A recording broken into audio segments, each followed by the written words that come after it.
আমাদের দেশ পরিচালনার দায়িত্ব যাদের উপর ছিল তারা যদি সততা, দক্ষতা এবং দায়িত্বশীলতার সাথে দেশ পরিচালনা করতেন তাহলে ৫৪ বছর অতীতে ফেলে আসা এই দেশটা আরো বহুদূর এগিয়ে যেত।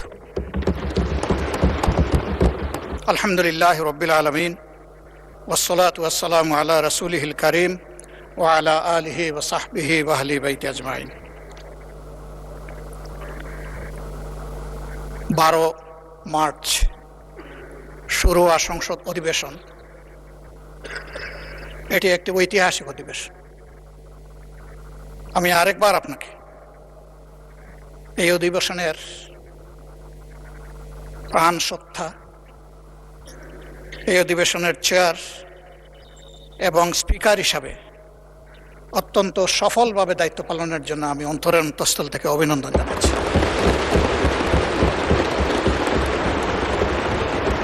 মাননীয় স্পিকার, আজকের এই গ্যালারিটা হচ্ছে বাংলাদেশ।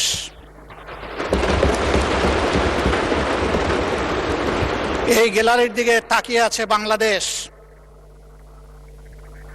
এই গ্যালারির দিকে শুধু বাংলাদেশে অবস্থানরত বাংলাদেশিরা নয়, সারা বিশ্বে ছড়িয়ে ছিটকে থাকা যত বাংলাদেশি আছে তারা সবাই আজ তাকিয়ে আছে। তারা এটাকে তাদের একটা প্রত্যাশার ঠিকানা হিসাবে দেখতে চায়। দীর্ঘ সময় ধরে চলমান এই অধিবেশন নিশ্চয়ই আমরা সবাই বিপুল প্রত্যাশা নিয়ে এবং দায়িত্ববোধ নিয়ে এখানে আমরা অংশগ্রহণ করেছি। আমি, সরকারি দল, বিরোধী দল এই দীর্ঘ সময় ধৈর্য ধরে আগ্রহ ভরে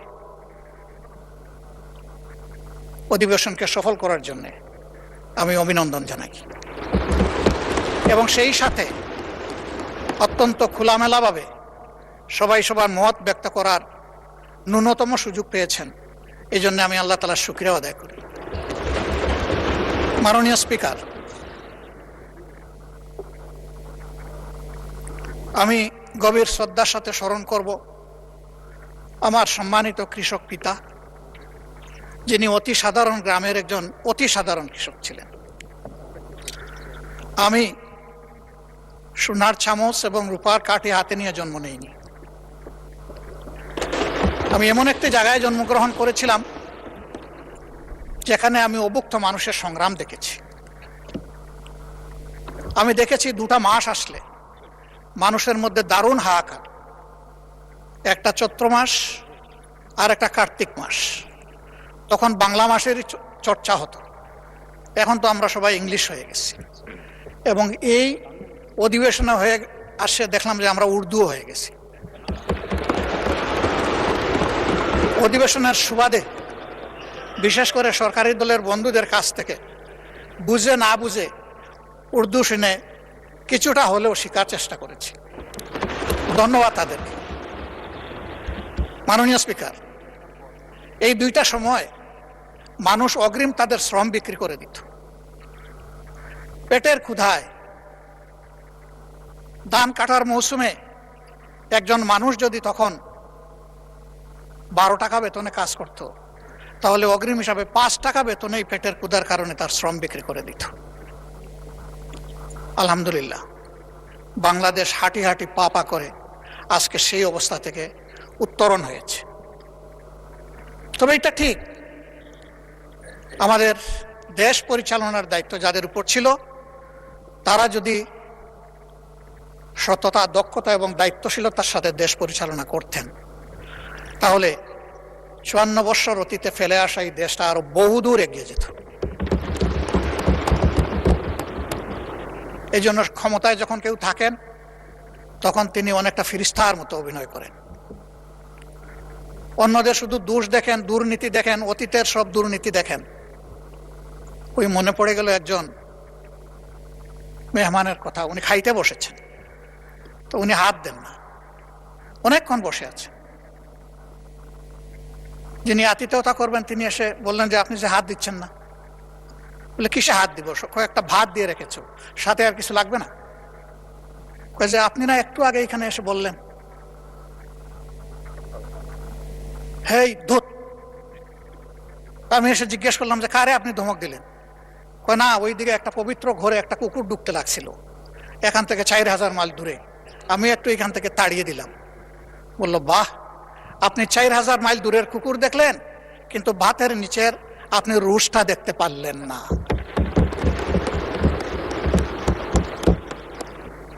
ক্ষেত্র বিশেষে আমাদের অবস্থান এমন হয়েছে, আমরা অনেক দূর দেখি, কিন্তু আমার গায়ে বগলে আমার যে দুর্বলতা বা গন্ধ সেটা আমরা দেখি না বা বোঝার চেষ্টা করি না। অন্যের দোষের তালিকা তৈরি করা খুবই সহজ। মানুষ কখনো মহৎ হতে পারে না যে শুধু অন্যের দোষের তালিকা তৈরি করে। মানুষ সেই মহৎ হয় যে নিজের দোষ খুঁজে বেড়ায়, যে আমি কোন ভুল করেছি। যখন মানুষটি নিজের ভুলের দিকে তাকায় তখনই তার সংশোধনের রাস্তাটা খোলা হয়ে যায়।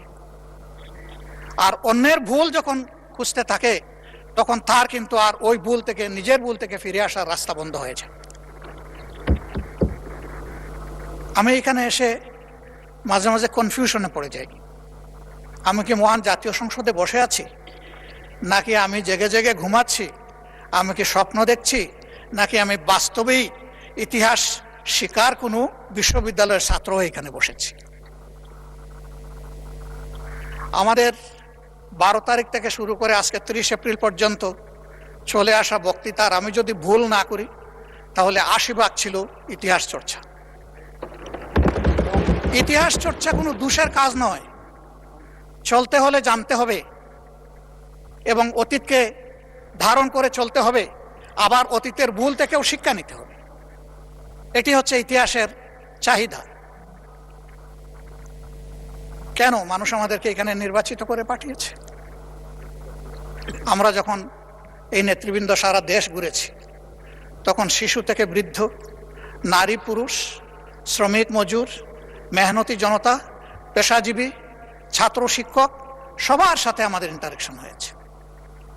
একটা শিশু যখন আমাদের দিকে তাকায় থাকতো মনে হতো এই অবুঝ শিশুটি না বলা একটা জিজ্ঞাসা আমাদের দিকে ছুড়ে দিচ্ছে,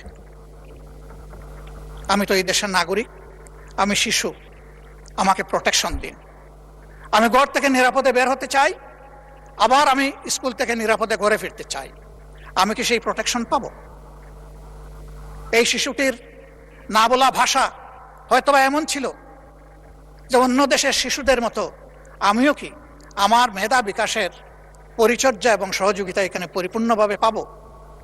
হয়তো সেই শিশুটি অবলা ভাষার মধ্যে এমনটাও ছিল যে আমি কি একদিন বড় হয়ে মানুষের মতো মানুষ হয়ে রাষ্ট্রের সঠিক জায়গায় যে আমার মেধার সার্ভিসটা আমি দিতে পারব। একজন শ্রমিকের কাছে যখন গিয়েছি তখন ঘাম জড়ানো শ্রমিক, সে বলেছে আমি তো আমার শ্রমের ন্যায্য মজুরি তো পাই না, মর্যাদা পাওয়া তো কল্পনার বিষয়, স্বপ্নের বিষয়, আমি কি আমার মজুরি এবং মর্যাদাটা পাবো? ছাত্রদের কাছে যখন গিয়েছি তাদের জিজ্ঞাসা ছিল অস্ত্রের ঝনঝনানি মুক্ত আমরা কি একটি পবিত্র শিক্ষাঙ্গন পাবো, যেখানে শিক্ষকদেরকে পিতার মতো পাবো, সহপাঠীকে ভাই এবং বোনের মতো পাবো? এমন একটা শিক্ষাঙ্গন কি আমরা পাবো? এ ছিল তাদের জিজ্ঞাসা। চা শ্রমিকদের কাছে যখন গিয়েছি তাদের চাহনি, তাদের ভাষা ছিল আমরা কি একটু মানবিক মর্যাদা পাবো? এই সমাজ তো আমাদেরকে ন্যূনতম মানবিক মর্যাদাটাও দিচ্ছে না। একজন জেলের কাছে আমরা যখন গিয়েছি তার জিজ্ঞাসা ছিল জল জাল যার জলা তার, এ তো শুধু স্লোগান, এটা তো আমাদের কপালে জুটে না, বরঞ্চ বেনিয়ারা আমাদের নামে এগুলো লুট করে নিয়ে যায়। আমি কি সেই জেলের অধিকার পাবো? আমাকে সেটি দেয়া হবে?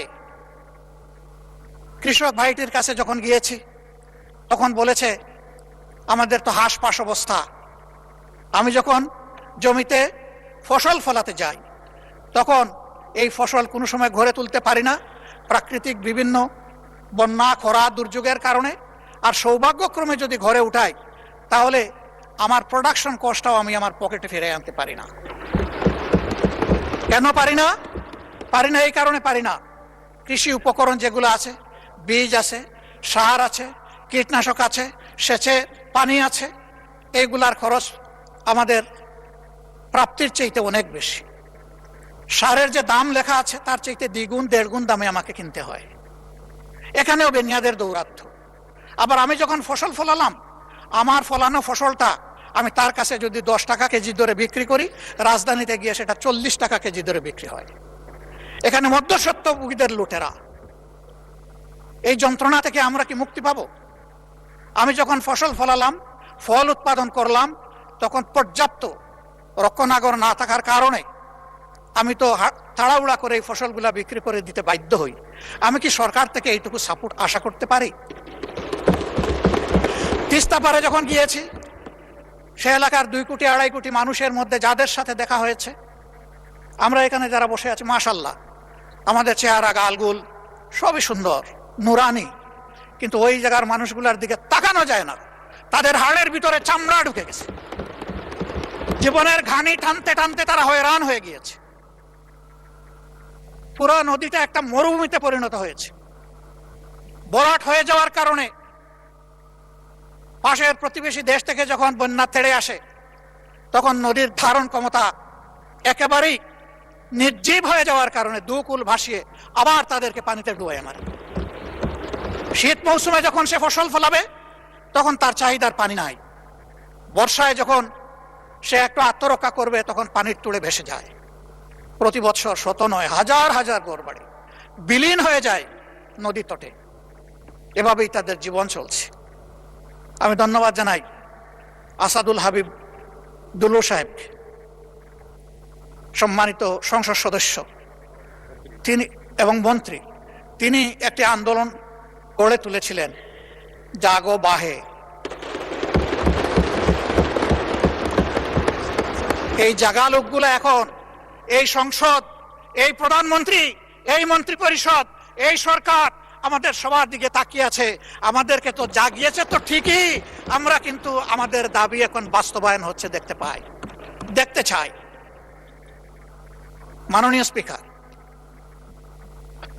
তিস্তা মহাপরিকল্পনা বাস্তবায়নের গল্প শুনতে শুনতে মানুষগুলা ক্লান্ত। এখন আর গল্প শুনতে চায় না, এখন তারা পদক্ষেপ দেখতে চায়। আমরা নির্বাচনের সময় কথা দিয়েছিলাম, কে সরকারে আসবে না আসবে আল্লাহ তাআলা নির্ধারণ করবেন। আমরা যদি সে সুযোগ পাই, আমাদের প্রথম পদক্ষেপ হবে তিস্তা নদীতে প্রথম কুদালটা কুটবে। আমরা এখান থেকে শুরু করব। সারা বাংলাদেশ কম বেশি ঘোরার সুযোগ হয়েছে।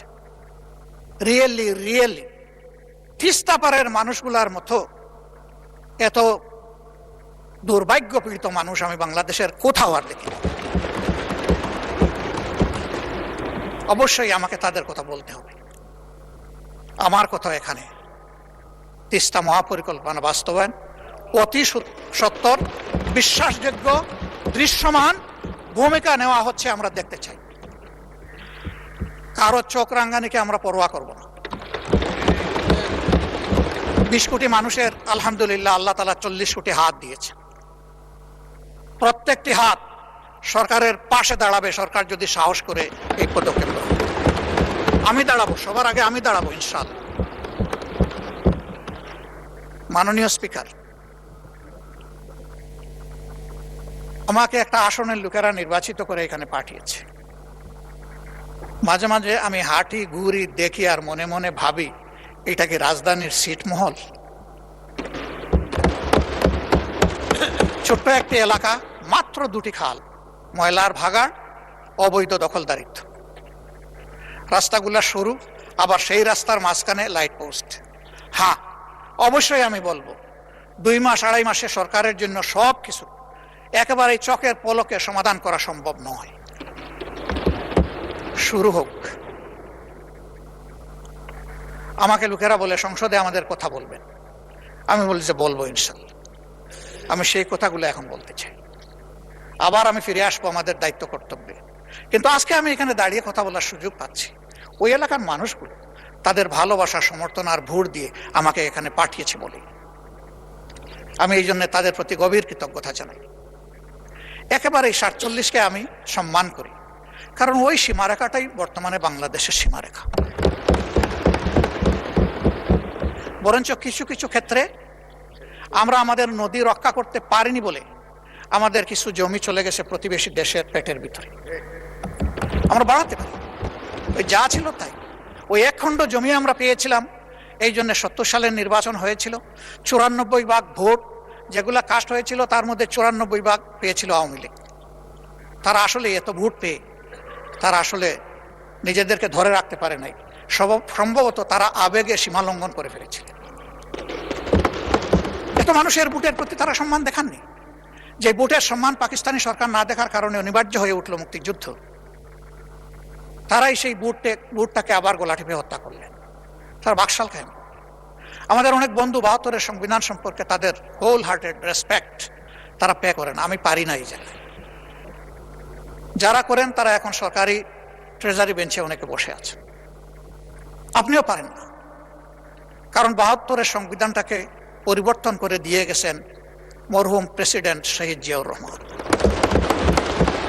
তিনি 72-এর জায়গায় ওটা রাখেন নাই, যে জায়গাগুলা তার দৃষ্টিতে সংস্কার মেরামতের দরকার ছিল তিনি করেছেন। তাইলে এখন কেমনে আমরা বলতে পারি যে আমরা 72-এর সংবিধান চাই? এটা তো আমরা বলতে পারি না। আমাদেরকে এমন ভাবে বলা হয় আমরা যেন সংবিধানই মানি না। তো সংবিধান না মানলে এখানে আসলাম কেমনে, বসলাম কেমনে, এই দেশে বসবাস করি কেমনে? We are law abiding people. যত সময় পর্যন্ত দেশে বিদ্যমান সংবিধান আছে আমরা তার বিরুদ্ধে আন্দোলন করতে পারি কোনো পরিবর্তনের জন্য, কিন্তু বিদ্রোহ করব না। একজন নাগরিক হিসাবে এটাই আমার দায়িত্ব। আমি আমার দাবি অব্যাহতভাবে জানিয়ে যাব যতক্ষণ পর্যন্ত আমার দাবি বাস্তবায়ন না হবে। তবে হ্যাঁ, আমার দাবিটা যদি যৌক্তিক না হয় তাহলে এটাকে আমি যে কোনো সময় অ্যাবান্ডন ঘোষণা করতে পারি, তাতেও কোনো সমস্যা নেই। মাননীয় স্পিকার, এই ছোট্ট এলাকাটি মাত্র 2টি থানা নিয়ে গঠিত, কাফরুল এবং মিরপুর। মিরপুরের পুরাটা না, আংশিক। এই জায়গাটির মধ্যে কিছু অবকাঠামোগত সমস্যা আমাদের রয়েছে, সেগুলোর দিকে একটু নজর দেওয়ার জন্য আমি সংশ্লিষ্ট মন্ত্রণালয়ের সম্মানিত মন্ত্রীবর্গকে আহ্বান জানাবো, অনুরোধ জানাবো। ইব্রাহিমপুর বাজার এলাকার যানজট নিরসনে মাস্টার প্ল্যান অনুযায়ী 100 ফুট রাস্তা বাস্তবায়ন এবং উত্তর কাফরুলের 350 মিটার দৈর্ঘ্য সরু রাস্তাটি প্রশস্তকরণ জরুরি। প্রথমটা একটা মাস্টার প্ল্যান আগে থেকে আছে, এখন এটা বাস্তবায়ন হওয়া দরকার। এই এলাকায় প্রায় যানজট লেগে থাকে, অসহনীয় যানজট। সেই জায়গাটার দিকে আমি দৃষ্টি আকর্ষণ করলাম। 4 নম্বর ওয়ার্ডের সরকারবাড়ি মোড় থেকে পলাশনগর এবং 13 নম্বর ওয়ার্ডের বড়বাগ থেকে পূর্ব মণিপুর পর্যন্ত অত্যন্ত জরাজীর্ণ রাস্তাগুলোর দ্রুত সংস্কার। বছরের পর বছর ভাঙ্গাচূড়া পড়ে আছে। এখানকার কন্ট্রাক্টর নাকি পালিয়ে গেছে, তো এখন কন্ট্রাক্টর আবার ফিরে এসে যতক্ষণ পর্যন্ত ওই ফ্যাসিস্টরা ধরা না দিবে ততক্ষণ পর্যন্ত কি মানুষগুলোকে এই যন্ত্রণা ভোগ করতে হবে? মাননীয় স্পিকার, এর তো একটা সমাধান হওয়া দরকার। এই জন্য আমি মাননীয় স্থানীয় সরকার মন্ত্রণালয়ের সম্মানিত মন্ত্রীকে আমি অনুরোধ করব তিনি সদয় দৃষ্টি দিবেন। ইব্রাহিমপুর এবং উত্তর কাফরুলের রাস্তার মাঝখানে অবস্থিত বিদ্যুতের খুঁটিগুলো জরুরি ভিত্তিতে সরানো দরকার। এর মাঝে বহু অ্যাক্সিডেন্টও হয়েছে এগুলোকে কেন্দ্র করে, এবং রাস্তা এত সরু, তার মাঝখানে আবার ইলেকট্রিক লাইট পোস্ট। এটা একেবারেই সময়ের দাবি হয়ে দাঁড়িয়েছে। মিরপুর 10 থেকে আগারগা পর্যন্ত জলাবদ্ধতা দূর করতে এখানে বগালে খালের অবৈধ দখল উচ্ছেদ এবং গভীরতা বৃদ্ধি করা একান্ত প্রয়োজন। মণিপুর ও শেওড়াপাড়া এলাকার পুরাতন ও সরু সুয়ারেজ পাইপ পরিবর্তন করে বড় মাপের বা ব্যাসের পাইপ সেখানে স্থাপন করা অতি জরুরি। এখন বর্ষা হলে ওই 52 ইঞ্চি বর্ষার কোনো দরকার পড়ে না, বৃষ্টির দরকার পড়ে না। সামান্য বর্ষা হলেই সেখানে ফ্লাড শুরু হয়েছে। এই জন্য বলছিলাম যে এটা ছিটমহল কিনা আল্লাহই ভালো জানে। মাননীয় স্পিকার, বাউনিয়া বাদ এবং একটা শব্দ এখানে আছে, আমি না বলে পারছি না যেহেতু ওই নামেই এটা পরিচিত, বগারমার খাল। সেই খালের পর নির্মিত নিচু কালভার্টগুলো পানির স্বাভাবিক প্রবাহে বাধা দিচ্ছে, এইগুলো পুনর্নির্মাণ একান্ত প্রয়োজন। কতগুলো এলাকায় পানির জন্য এখন হাহাকার।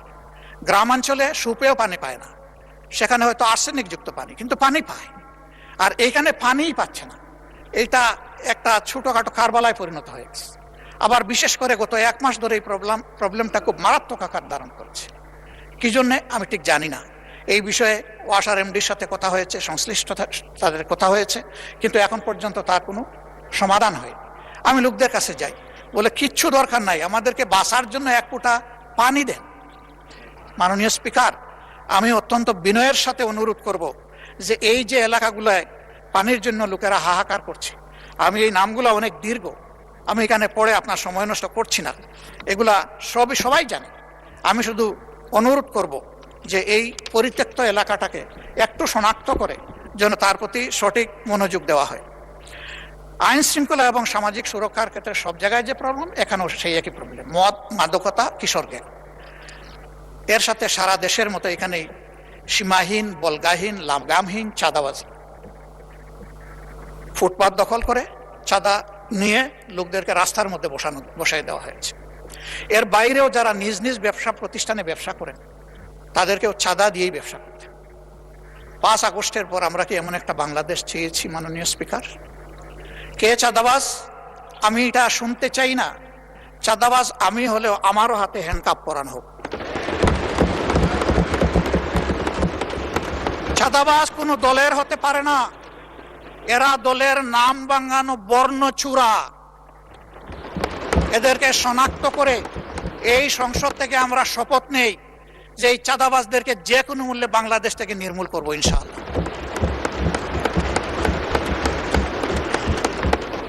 দখলবাজি নিয়ে বিভিন্ন জায়গায় ইনফাইটে কতগুলা মূল্যবান জীবন ঝরে গেছে, আমি তাদের জন্য দুঃখ প্রকাশ করছি। কেন? তারা তো এদেশেরই সন্তান, এইভাবেই মরতে হবে কেন? হালাল রুজির পথ 99 ভাগ মানুষের জন্য থাকলে এই 1% মানুষের হাতে কেন 99 ভাগ মানুষ জিম্মি হবে? এদের যন্ত্রণা থেকে দেশটাকে মুক্ত করতে হবে মাননীয় স্পিকার।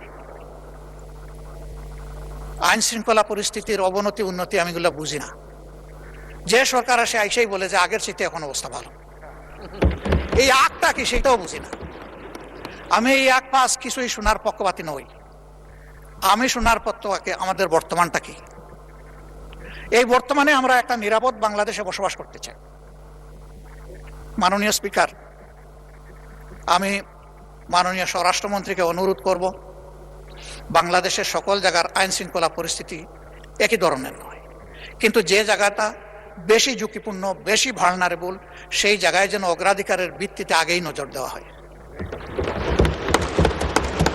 এর সাথে আমাদের শিক্ষাঙ্গনগুলোকে সকল ধরনের সন্ত্রাস মুক্ত যেন রাখার পর্যাপ্ত ব্যবস্থা করা হয়। আমরা দেখতে চাই না যে দলেরই হোক দায়ের কূপে কিংবা আগ্নেয়াস্ত্রের বুলেট তার জীবন নিয়ে গেছে, এটা দেখতে চাই না।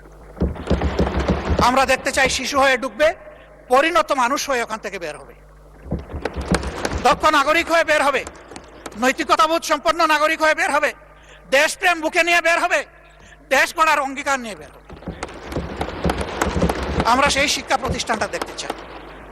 মাননীয় শিক্ষামন্ত্রী আছেন, দেশকে যদি আগাতে হয় তাহলে শিক্ষা এবং স্বাস্থ্য এই দুইটাকে সর্বাধিক গুরুত্ব দিতে হবে। শিক্ষার প্রাণ হচ্ছে টারশিয়ারি লেভেলে, সেখানে রিসার্চ হবে, গবেষণা হবে, জাতির ভবিষ্যৎ ওখান থেকেই বের হয়ে আসবে।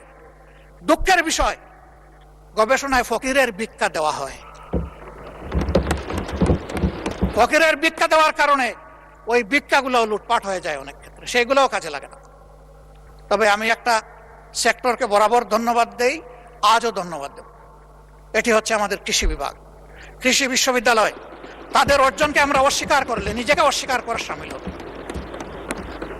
তারা এই দেশকে অনেক কিছু দিয়েছে। মেধাতে ইন্টারমিডিয়েট পাস করার পরে আমাদের সময় যেটা ছিল, সবচেয়ে বড় মেধাবীরা যেত বুয়েটে, এরপরে যারা মেডিকেলে, তারপরে যারা কৃষিতে, এরপরে যারা পাবলিক ইউনিভার্সিটিতে। অবশ্যই তার ব্যতিক্রমও ছিল, অনেক প্রখর মেধাবীও হয়তো প্রায় পাবলিক ইউনিভার্সিটিকে ফার্স্ট চয়েস হিসেবে গ্রহণ করে নিয়েছে, কিন্তু ইন জেনারেল ট্রেন্ডটা এমন ছিল। সেই জায়গা থেকে তৃতীয় অবস্থানের লোকেরা যদি দেশকে এত কিছু দিতে পারলেন, প্রথম এবং দ্বিতীয় অবস্থান কি দিল সেটা এখন পর্যালোচনার দাবি রাখে। এবং এইখানে রাষ্ট্রের দায়িত্ব কতটুকু, দায় কতটুকু, সেটাও পর্যালোচনা করতে হবে। তাদের হাতে যদি পর্যাপ্ত উপকরণ তুলে না দিয়ে আমরা বলি যে কেন তোমরা আমাদেরকে দিচ্ছ না, এটাও হবে অবিচার।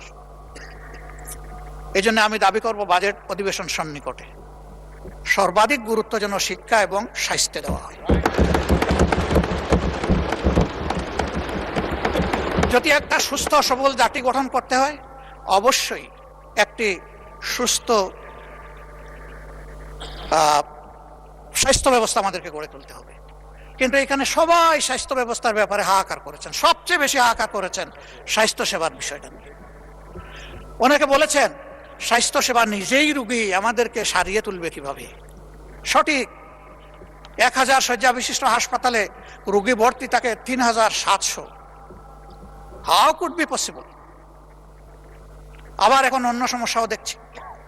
এই ফ্যাসিস্ট আমলে যোগ্য দক্ষ ডাক্তারদেরকে বহু দূরে বদলি করা হয়েছে, যেখানে তাদের মেধারও কোনো মূল্যায়ন করা হয়, এবং সেখানে এটাকে কাজে লাগানোরও কোনো সুযোগ ছিল।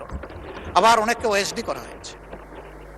আমাদের সম্মানিত মন্ত্রী, তার ছোট ভাই, সে একজন ডাক্তার, আমাকে একদিন আক্ষেপের সুরে বলেছিল, শফিক ভাই, আগামীতে যদি আমাদের সরকার গঠিত হয়, একটা গাল দিয়ে বলেছিল, গাল অবশ্য সভ্য সরকার, যে আমাদেরকে অমুক জায়গায় তমুক জায়গায় দিয়েছে, ওদেরকে আমরা বাংলাদেশের সীমানার ভিতরে না রেখে ওদেরকে আমরা ট্রান্সফার করব তালপট্টিতে। আমি বলেছিলাম, হোয়াটস ডিফারেন্স? তুমি আর আমি যদি এইটাও করি তাহলে তো একই কাজ করলাম। মাননীয় স্পিকার, কিছু কিছু কাজ দুঃখজনকভাবে এখন এরকমই শুরু হয়ে গেছে। ফ্যাসিস্ট আমলে যারা বঞ্চিত ছিল, নিগৃহীত ছিল, ওএসডি ছিল, খালে বিলে তালপট্টিতে যাদের পোস্টিং ছিল, এখন আবার তাদের উপরে সেটা চলে এসেছে। কেন? আমি মাননীয় প্রধানমন্ত্রীকে সম্মান রেখেই বলছি, তিনি বলেছেন আমরা একটা মেরিটোক্রেটিক নেশন বিল্ড করতে চাই। আমি তাকে বলবো, দল আদর্শের ভিত্তিতে নয়, মেরিট এবং কমিটমেন্টের ভিত্তিতে সমস্ত নাগরিকগুলোকে আপনার নেতৃত্বে যেন মূল্যায়ন করা হয়। মাননীয় স্পিকার, জ্বালানি সংকট সমস্যা যাই বলি এসেছিল, সবাই কষ্ট পেয়েছেন, এখানেও যারা তারাও কষ্ট পেয়েছে, তবে আমাদের চাইতে সাধারণ নাগরিকরা অনেক বেশি কষ্ট ভোগ করেছে। আমরা এই বিষয়ে একটা অর্থবহ আলোচনা করেছি। এই সুযোগ দেওয়ার জন্য আপনাকে ধন্যবাদ জানাই। এই আলোচনার পরে যখন কমিটি হলো, সম্মানিত চিফ হুইপ বলেছেন, এই কমিটি হওয়ার পরে আমরা দেখি যে রাস্তা সেই কষ্ট দূর হয়ে গেছে অনেকটাই। কেন মাননীয় স্পিকার? দেশবাসী বিশ্বাস করতে শুরু করেছে যে একই বিষয়কে সরকারি দল এবং বিরোধী দল সিরিয়াসলি নিয়েছে, তারা এটা অ্যাড্রেস করবে, আমাদের সমস্যার সমাধান হবে।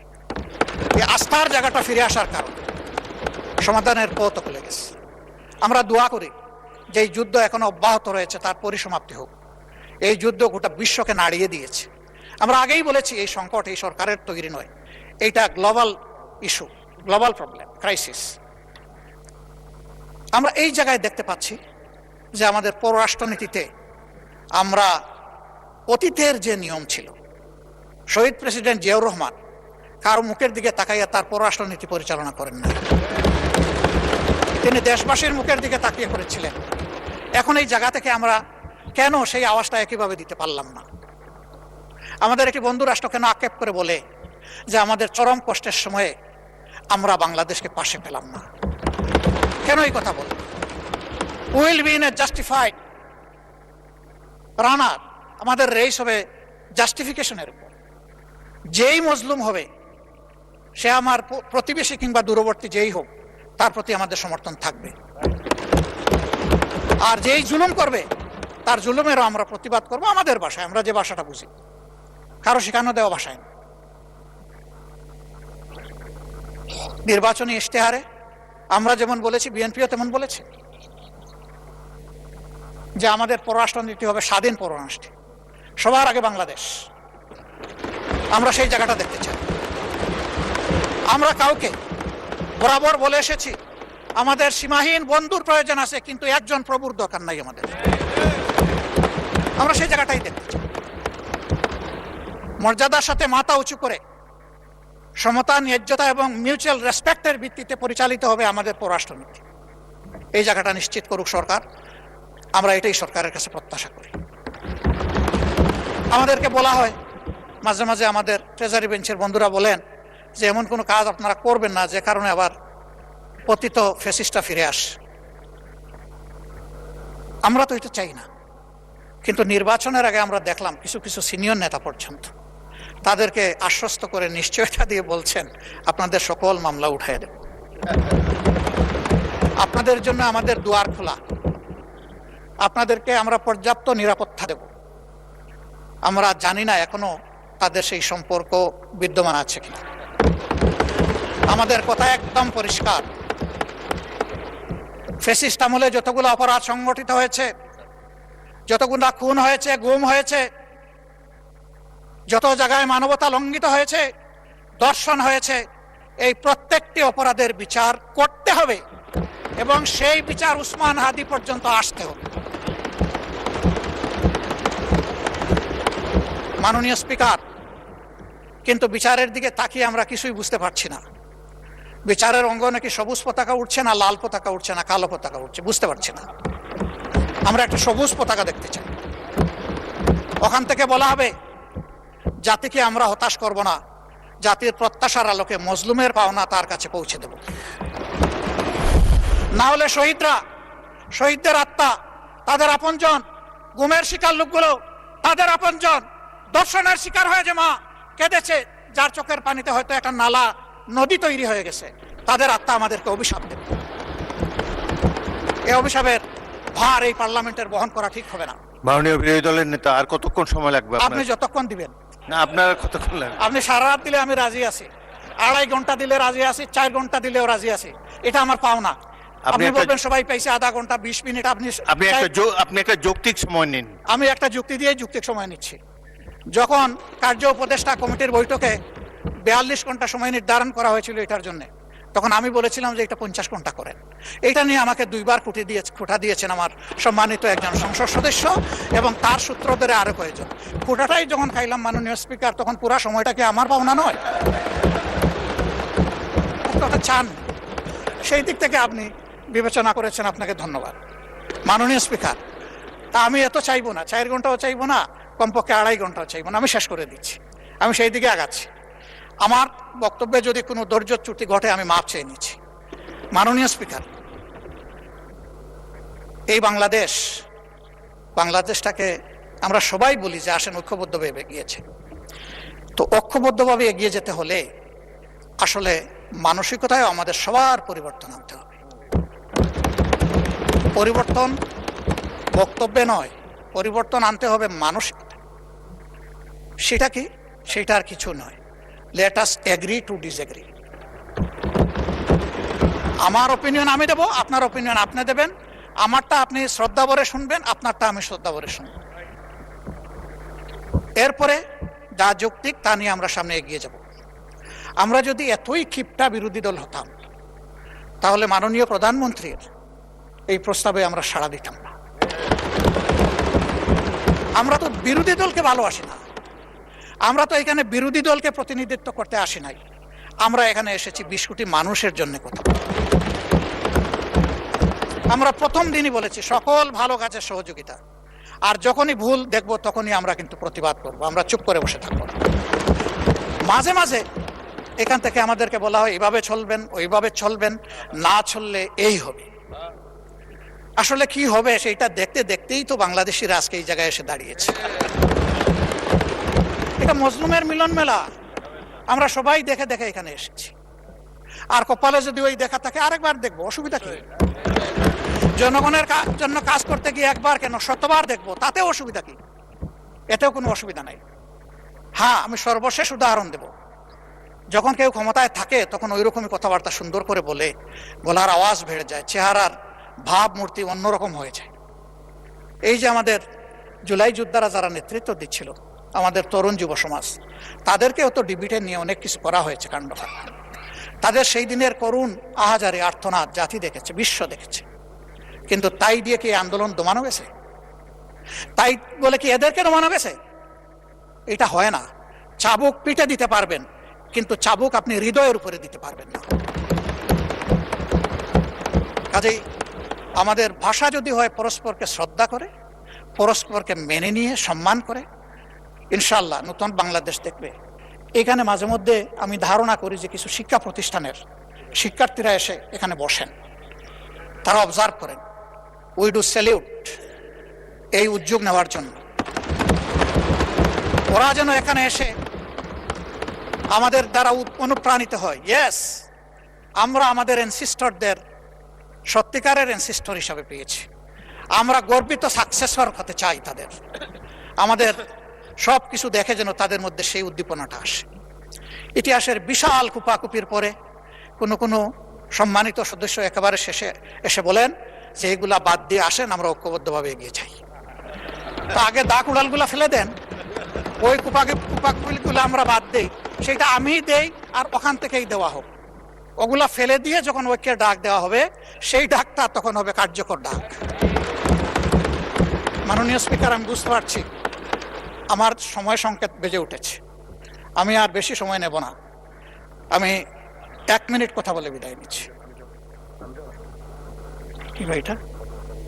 জি জি, না সেটা তো ভিন্ন ব্যাপার, আমার বক্তব্য আমি শেষ করছি। আমি শুধু এতটুকু বলবো যে ভাই, অতীতকে স্মরণ রাখা ভালো, ইতিহাস শিক্ষা ভালো, কিন্তু ইতিহাসকে নিয়ে পড়ে থাকলে আমরা নিজেরা ইতিহাস তৈরি করতে পারবো না। ইতিহাসকে ইতিহাসের জায়গায় রেখে আসুন আমরা এগিয়ে যাই।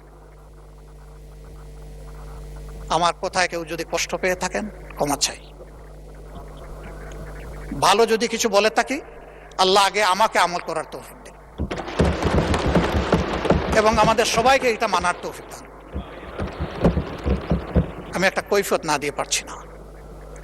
মাননীয় প্রধানমন্ত্রীর পরিবারকে জড়িয়ে যারা অশ্লীল আচরণ করেছে, উনি এখনো বিচার চান নাই, আমি তার পক্ষে তাদের বিচার চাই।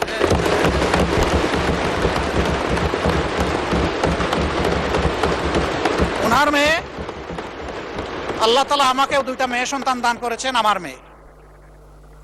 ওনার মেয়ের সম্মান মানে আমার মেয়েরও সম্মান, মানে আমাদের মেয়েরও সম্মান।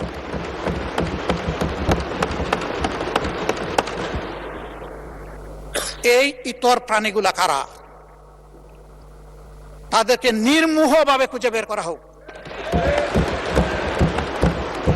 প্রিকনসেপ্ট কোন আইডিয়া থেকে নয়, ব্লেম গেমের জায়গা থেকে নয়, ভেরি ট্রান্সপারেন্টলি এটা বের করে আনা হোক।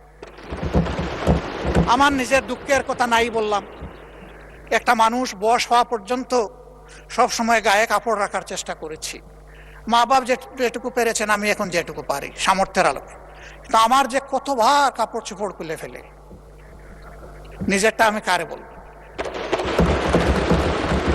মাননীয় স্পিকার, কি শিখাচ্ছি, কাদেরকে প্রশ্রয় দিচ্ছি?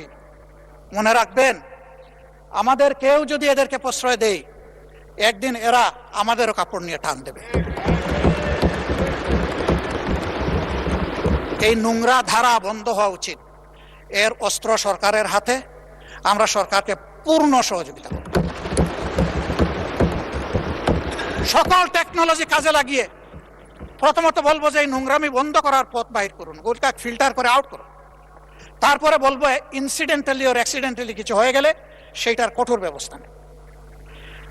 আমি সংসদ সদস্যরা 2 জন দাঁড়িয়ে তাদের নিরাপত্তা চেয়েছেন, আমি খুশি হতাম তারা যদি বলতেন আমরা আমাদের নিরাপত্তা চাই না, আমরা 20 কোটি মানুষের নিরাপত্তা চাই।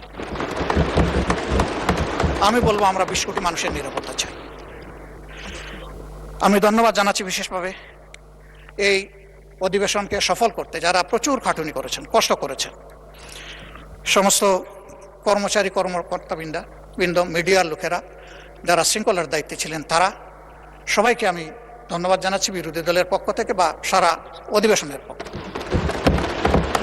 অতীতের রেওয়াজ এইটাকে সামনে রেখে, এইটা তাদের পারিশ্রমিক নয়, তাদের প্রতি সম্মান এবং ভালোবাসার নিদর্শন স্বরূপ আমি অনুরোধ করব মাননীয় স্পিকার, আপনি তাদের 1 মাসের পরিমাণ বেতনের একটা ইনসেন্টিভ তাদের হাতে এই অধিবেশন শেষ হওয়ার সাথে সাথে সেই সিদ্ধান্তটি আপনাকে নেওয়ার জন্য আমি আমার সমস্ত কর্মকর্তা কর্মচারী ভাই বোনদের পক্ষ থেকে আমি আপনাকে অনুরোধ জানাচ্ছি। তবে এই দিয়ে তাদের অবদানের সম্পূর্ণ কৃতজ্ঞতা আদায় করা সম্ভব নয়। আমি বিশ্বাস করি আমরা যেমন দেশের জন্য কাজ করেছি, এই কয়টা দিন তারা সীমাহীন পরিশ্রম করেছেন দেশের জন্য, ইনশাআল্লাহ তারা সম্মানিত হবেন। মাননীয় স্পিকার, আপনাকে ধন্যবাদ। আসসালামু আলাইকুম ওয়া রাহমাতুল্লাহ।